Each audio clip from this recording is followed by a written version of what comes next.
वालेकुम। मैं रुखसाना बीबी। मेरे मियाँ साहब कत्ल हो गए ने, मेरा सोहरा भी कत्ल हो गया। मैं कचहरियाँ 4 साल हो गए ने रुलदी पई हाँ। हालात कोई नहीं, माँ प्यो भैन भरा सारे छड़ गए ने, कल्ली जाने। हालात खराब, ना कोई मंगिया देंदा ना कोई। मैं 4 साल हो गए धक्के खा खा के, हूँ कुछ भी नहीं रह गया। हूँ तो खान पीन तो भी औखी हो गई हाँ। अदालतां दे चक्कर ला ला के मैं उंज भी थक गई हाँ। मैं कल्ली औरत अपने टुटे फुटे घर विच रहनी हाँ, कोई बंदा नहीं रह गया। 4 साल हो गए ने, मैं बहुत औखा टाइम कढ़िया, वक्त आया हूँ उस तो भी औखा आ गया। मैं कल्ली औरत हाँ, कोई आइया जाना नहीं है, कोई किसी पासे भी नहीं। शाम का भी किसे कदी किसे अल्लों मंग के खा लैनी हाँ, सुबह का भी कदी किसे अल्लों मंग के खा लैनी हाँ। चुप करके पै जानी। हालात बड़े डाढे खराब हो गए, कोई समझ नहीं आती।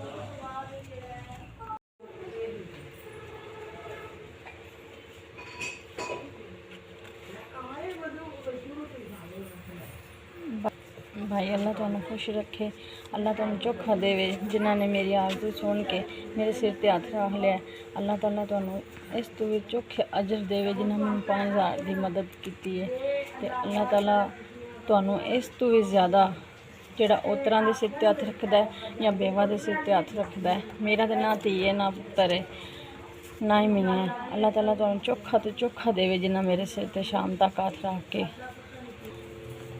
अल्लाह ताला ज़िंदगी दे जे, तंदुरुस्ती दे दे। जिन्होंने 5000 रुपया दे के मैंने शाम की रोटी जोगा कर छड़िया, अल्लाह ताला चोखी ज़िंदगी दे जे।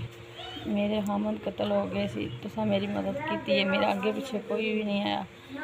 तो अल्लाह ताला तुहानू चोखे तो चोखा देवे।